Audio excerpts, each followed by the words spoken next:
watch on. You can't step to my throne. They ain't working like me. I did this on my own. You asking where we been, huh? I don't know where to begin, huh? All this dirt on my skin. I just came here to win.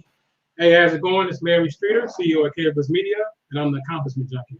I'm here speaking today with Jurema, and I'll let her give a little more information about who she is and what it is that she does. Hi, I'm Jurema. Thanks for having me. I am the founder and executive director of Burst Into Books, which is a nonprofit here in Chicago. We are rooted on the south side of Chicago. However, we serve the whole city and even outside of Chicago. And I'm just super excited about creating Village and creating programs for families and schools. And so I know we'll get a little bit more into what we do, but the premise is that we're really about strengthening literacy skills for children and the whole family. Awesome. Definitely love what you're doing with your organization. It's definitely something needed and necessary. So I want to know what was your motive for starting this organization? Well, primarily my son. So I have a 9-year-old, he'll be 10 this year. And when we started, he was, I think, around 6, about to turn 7, and just trying to find programs for him to be a part of. He's always been pretty active as far as sports and things like that, but wanting to find like play areas or literacy programs or book clubs and things like that. And when he was first born, we lived like in the south suburbs, and they had a lot of those kind of resources at the library and just a lot of community events. And we didn't have that in where I grew up, which is Auburn Gresham. So me and just a few other parents were just in a conversation one day about why we wanted to have more of those programs in our neighborhood. And so from that conversation, I just came up with the idea of starting a book club. And so that book club actually snowballed into becoming this not-for-profit, and then wanting to have family events. And so just kind of creating from that book club, just different branches of programs and services that we do. Right. Okay. So how long would you say it took, like from the time you kind of came up with this idea until you actually put it together? So that was the summer of 2018. I've made a Facebook post, maybe like August of 2018. Right. And we had our first book club October of that year. So I would say around 3 to 4 months from the idea to it actually coming to happen. Awesome. And I also wanted to go back and say that I can definitely relate to having your child in a school where they're lacking certain programs that they need. And I really commend you for taking the initiative to go ahead and actually do it yourself. So that's awesome. And that definitely benefits other children as well that could utilize something like that.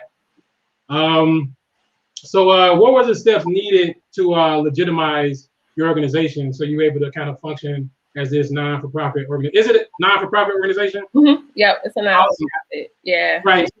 So what are some of the steps needed to get to that point where you were able to have a legitimate non-profit organization? Well, I would say the first thing is getting your 501c3 status. And so I didn't know much about it. Like, again, this was just an idea for some family, friends, and, the community. And then once it started to grow, I'm like, okay, we need to make this like a legitimate organization. And so luckily I was able to get connected with someone who knew the process of how to file for your 501c3. I did do it on my own, making sure that the name was available. So I wanted to have a name for the organization. And so that name was actually created by one of my best friends. I wanted a name that embodied just an excitement for reading and an excitement for learning. And so that's how I landed, just kind of voting through some friends. We landed on Burst Into Books. And so I first had to check to make sure the name was available. Then once I found it was available, got my EIN, with the state. And then I wanted to go and open a book. I wanted to open a bank account. That's what it was. And so when I went to do the bank account, that's when they told me, oh, you can't open it until you actually are an official non-for-profit. And so because we were getting donations for people that wanted to help and support it, but I didn't want to put it in my personal money. And so that's what pushed me to go and get the 501c3, because I knew as we got donations, or as I wanted to get donations, I wanted to be legitimate. And so we put it in, I want to say about November of 2018. And then I got my actual official 501c3 that February. Oh, awesome. Okay. Yeah. So there was something I was going to ask you as you were going through that. If I think about it, I'll come back to it. Okay. So how many key players are involved in running this organization? Yeah, so we have, for my book clubs, we have 5 different groups. And so right away from there, we have 6 people, because I have 7. Because for my first group, which is for 6 months until 3-year-olds, we have 2 teachers. And then for my high school group, we have 2 teachers. And in between, it's just 1. So I have 7 really, really dope teachers that work with me to run those book clubs.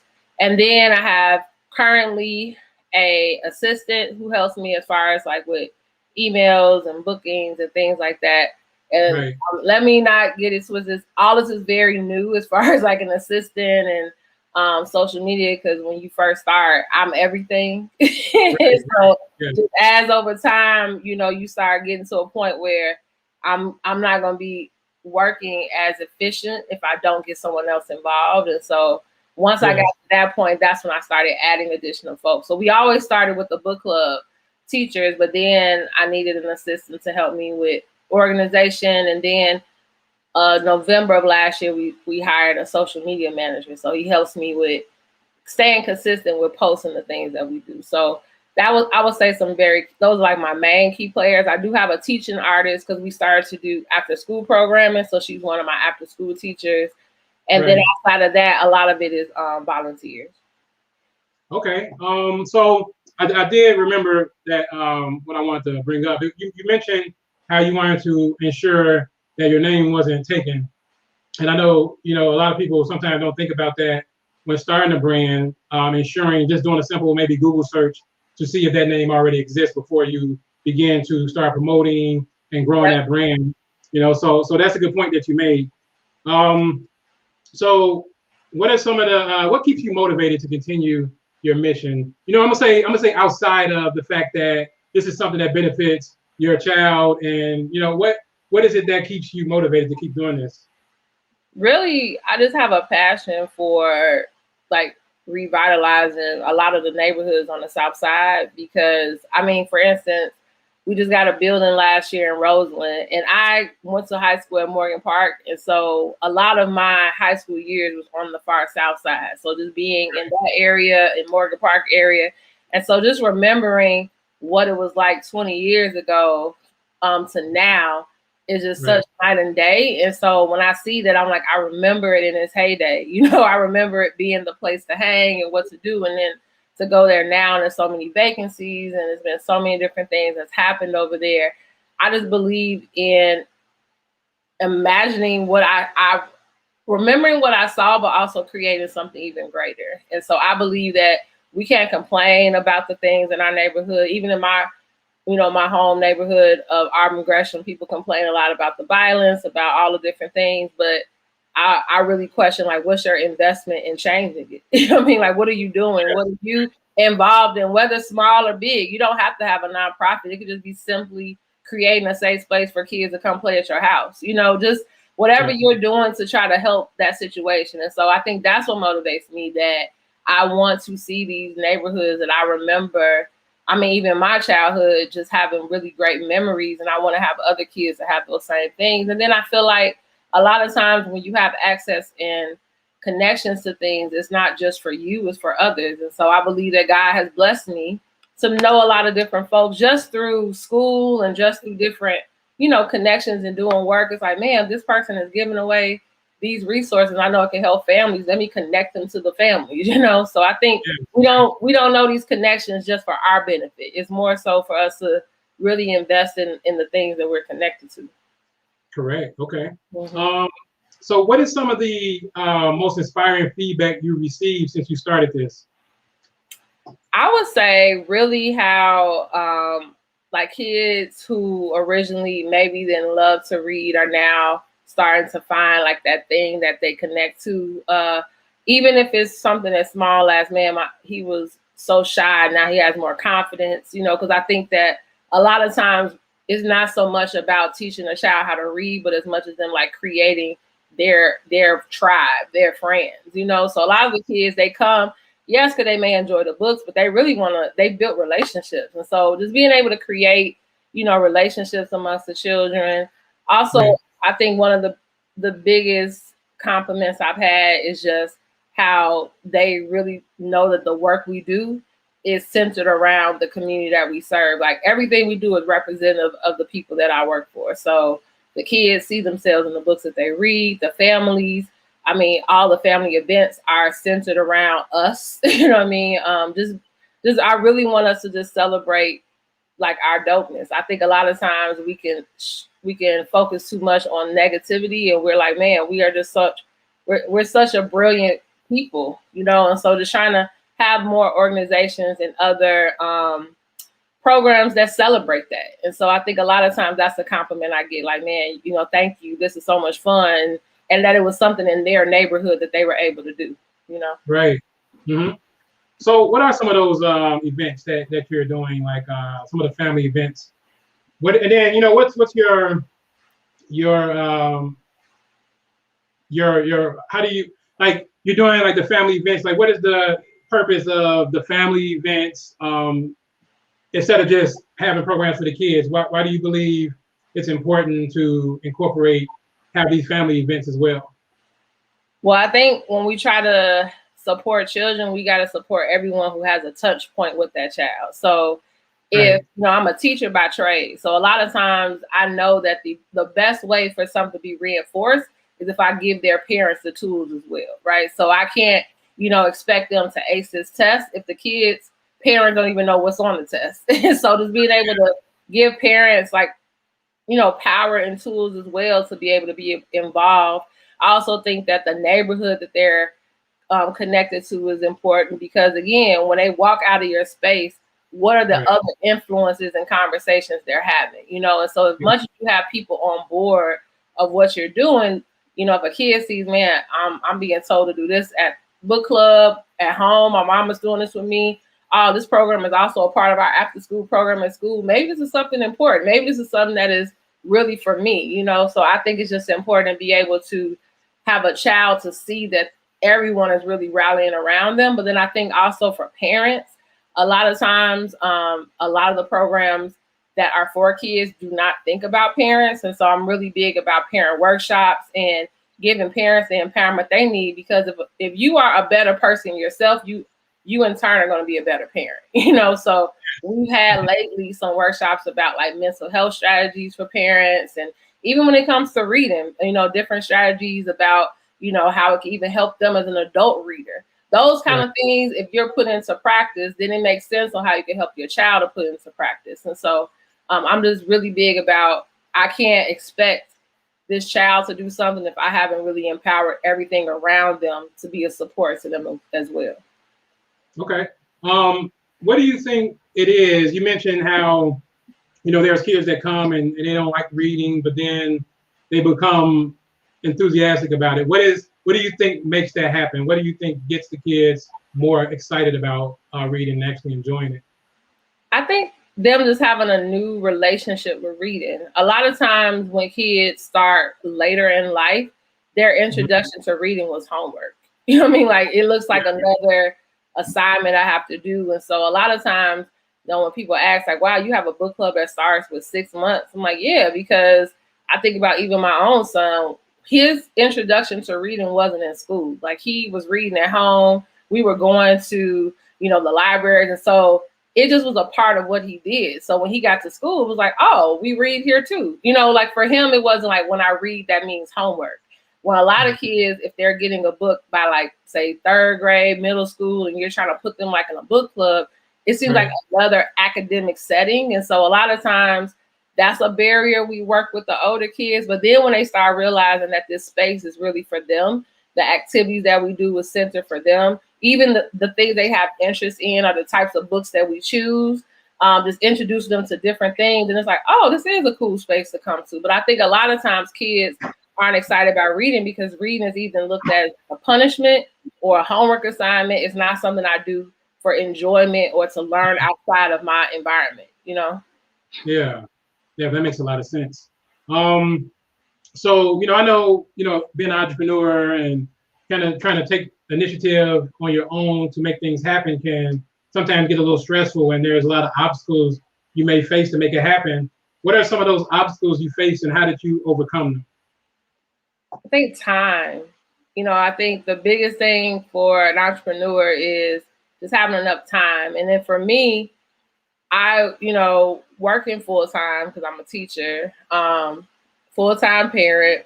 I mean, you got all these full-time hats. So, and then you have your passion, you have what you really are trying to do. And so just having enough time. I mean, I would get off work and now I'm back to my other full-time job, which is my organization. And your weekends are tied up, just being able to balance the time, but then don't want work to overtake your time with family. And, so it's just that whole balance of time, I think, is the most stressful thing at first about this. And then also, I mean, money, you need money to do things. And so just trying to seek what that looks like and being wise with the money you do get and creating streams of revenue. I mean, I went into this really just being like a passion project. And then I'm like, okay, well, if this is going to stay around, I have to make revenue. Like I have to do something to keep us afloat because I've seen a lot of nonprofits come and go. So that has been, I would say, one of the biggest things is like the balance of time. I think that a lot of entrepreneurs just wish it was more hours in a day. Okay, another question I want to ask you, kind of going back to the question I asked you about having help. So I know, it is very true that your growth is limited to, if you're doing it on your own, your growth is very limited. However, how do you go about finding help? Do you, send someone an email? Do you have a conversation with them? How do you go about drawing people to you in order to find people to hire or employ or even volunteer to help you out? I think the thing that I've learned is that when people are invested and they know what you do helps them and it's going to help their family or help their community, they want to do what they can to be involved. And so a lot of times I have just solicited the community to help. For instance, we do bedtime stories like virtually every Monday. And that was actually a suggestion from a parent. When she first suggested it, my first thought was, I'm not reading stories every Monday. Like I don't have that kind of commitment.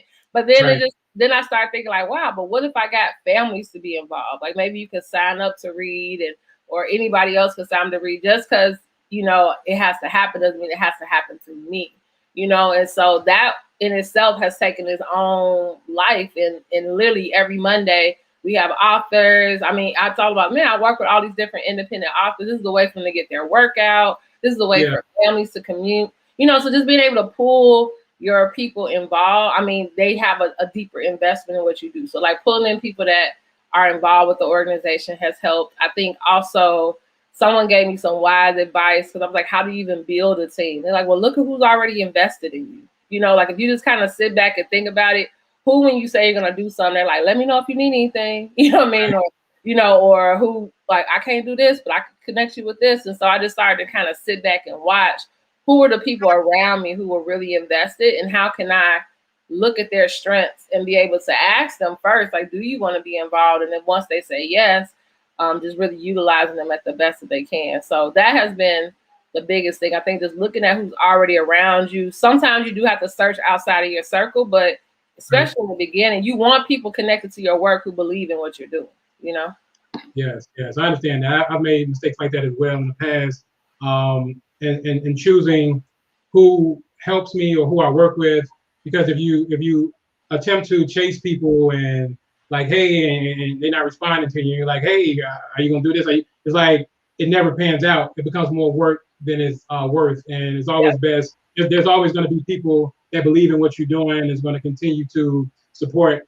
So that was a great point that you made there. What do you think can make bursting the books better? I think what could make it better is just I think for me, just creating more, that's a good question, better. I think just being able to have more just like systems in place. I think that's the thing I'm at now of like, how do you create, again, everything kind of starts in your brain when you start something. So now I'm at the place where I need to be able to just have like a system for how things go so I can maybe train somebody to do that thing. So I think for me, I'm at the place where I want to just empower the people around me to be able to have more of a say so and move. And they are, but I think you have to be able to put yourself in a position that you can take a vacation or get sick, and things still flow. So I think that is where I'm at of like, how do I really get us to a point where there are multiple people who understand the vision and what we're doing so we can continue to move forward. So that's how I would say we can get better. Awesome. So how do you believe that things that you've done prior to this has prepared you for this mission that you're on? How do you see, whether that be jobs, experiences, lessons, how do you think it prepared you for where you're at now? Yeah, everything I think is a preparation. I think about, being a teacher, because I've been a teacher since 2008. Being able to work with so many different kids and their families. And I mean, when I first started my work, I was in Inglewood. I worked in Inglewood for 5 years. And then I've been where I'm at now, which is in the Pullman Rosen neighborhood. And when I first started teaching art migration, so I think just being connected to so many kids and just seeing them from kindergarten and working their way up and just kind of seeing like, okay, man, what is it that families need? What do parents need? What do kids need? And so definitely being a teacher has prepared me for this because it helps me when I meet children from all different backgrounds or all different levels, I can connect, right? Right.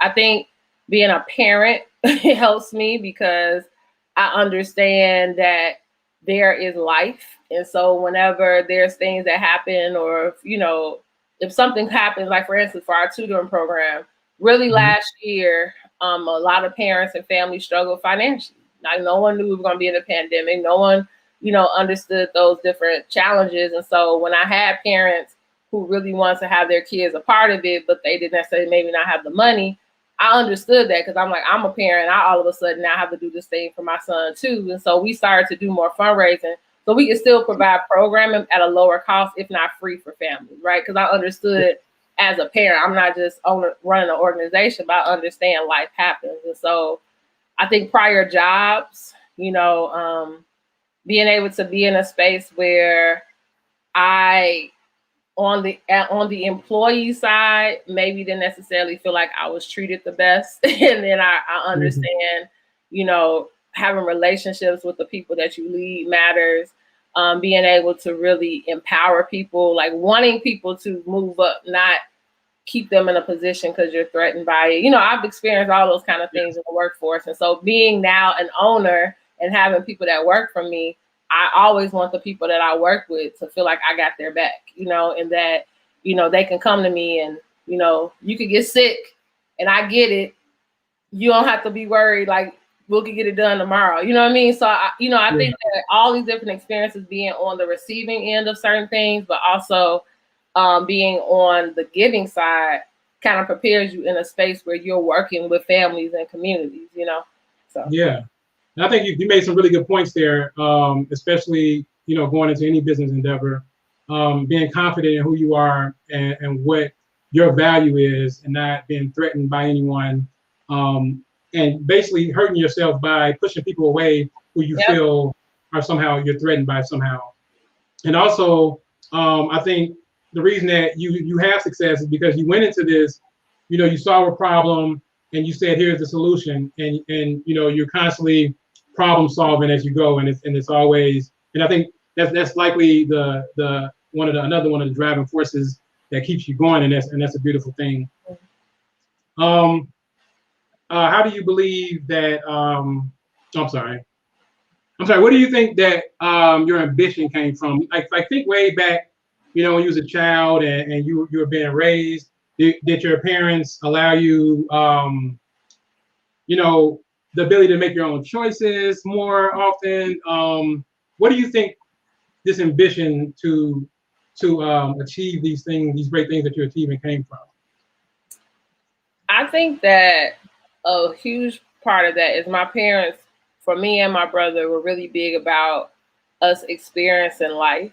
You know, I early on remember my mom just kind of, if we express any kind of interest in something, she's like, okay, let's try it out, you know, and allowing us to try it, maybe not like it, do it again. I remember, I don't know if you remember the movie Tap, but we went to see the movie Tap, and I was like, oh, Mom, I want to do tap dance. And literally, she found some tap dance class. It took me, after a year, I was over it, and it was okay. You know what I mean? I think just giving me the opportunity to figure out what I like, what I don't like, and being able to have that choice. And so then the more that I'm able to explore, then I'm able to find what my thing is, you know? And so I think that that was the thing. And then whatever we did, being really pushed to be our best in it. And so education was always super important to both my parents. Both of them have some college, but they were really big about, you know, school is priority. So when I was in school, they didn't really like us to work. If we did, it was the summertime. Like, they want us to know that, like, that's your job.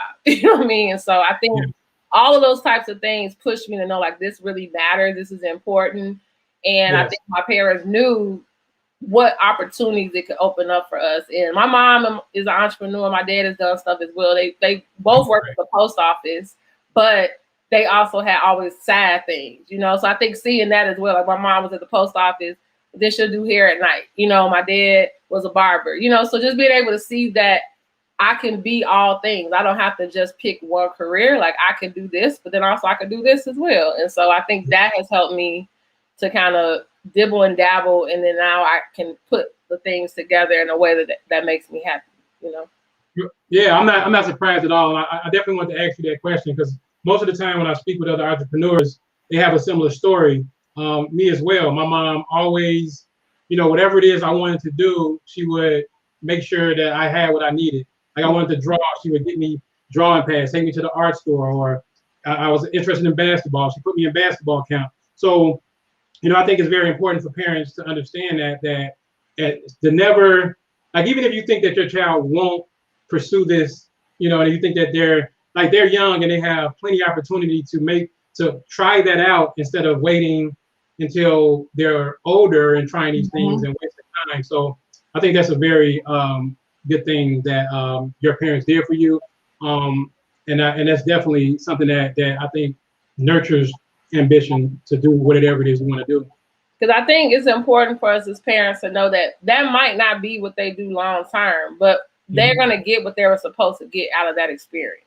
You know what I'm saying? I think for some of the things, it wasn't about me being a tap dancer, but it helped me to understand discipline, right? Like, you can't get good at something unless you practice and practice.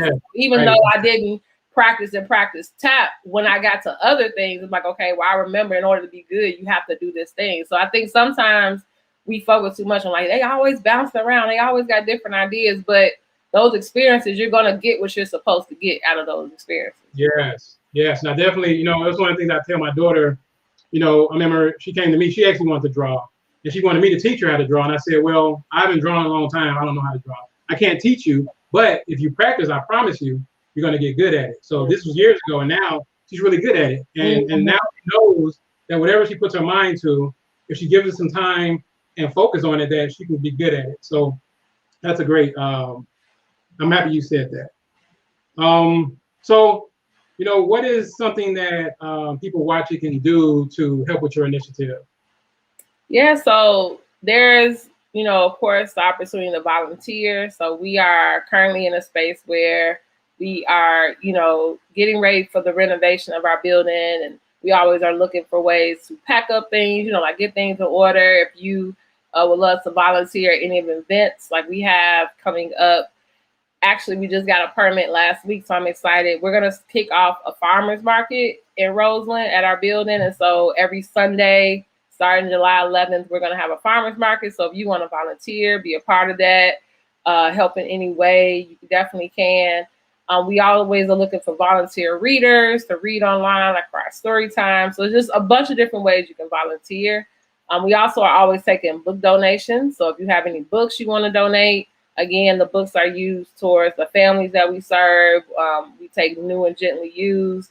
We do different community events, and I always bring books. And so any books that's donated, they go back out into the community. And so that's definitely a way through book donations. And then also if you wanted to donate monetary, right? It all goes towards our programs and, you know, paying for supplies and all of those different things. And you can visit our website, which is burstinsobooks.org, and you can see all of the work that we do and join our mailing list. And whenever the opportunity comes up, you can definitely help us out.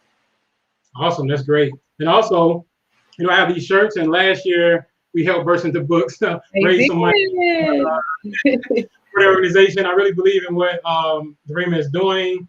I had, like I said, I was in a position to where there was no programs for my daughter. They didn't even have tutoring at the school. So, you know, something like this is great. It's amazing. And I'm really proud of what you're doing. And I'm going to continue to support you as much as I can. So, besides your website, but you can repeat that again, where can people find you and get in contact with you? Yeah, so our website again is www.burstintobooks.org. You can also find us on all social media at Burst Into Books. So we're on Instagram, we're on Facebook, and then we also have a Twitter. Even though I don't use Twitter too much, I don't really know Twitter too good, but we do have a Twitter as well and a YouTube channel. So if you want to see any of our like author story times or workshops or things that we do through live stream on our YouTube channel, Burst Into Books, you can go and watch any of those videos. So definitely through our website and then through all social media, Burst Into Books. Awesome. All right. Well, that's been the show, and till next time. Thank you, Jurema. And guys, please go to check out her website. She has books for sale. Check out the programs that she has. As you can see, she can help you out vastly. I also, you know, as a parent, was looking for resources where I can be helped. I had no idea. I wasn't the best student, so you know, some of my daughter's work is difficult for me. You know, it was difficult, and there just wasn't anything available, any resources available. So all I can do was just try to teach her how to learn, and that was the only way I can get my daughter through it. So you know, programs like yours is really necessary, and I appreciate you. Thank you. Thank you for having me. No problem.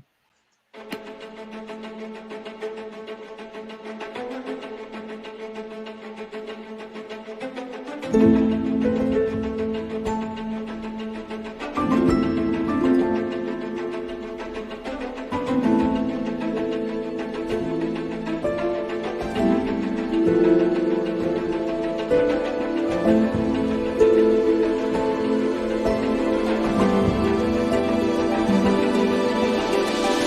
you.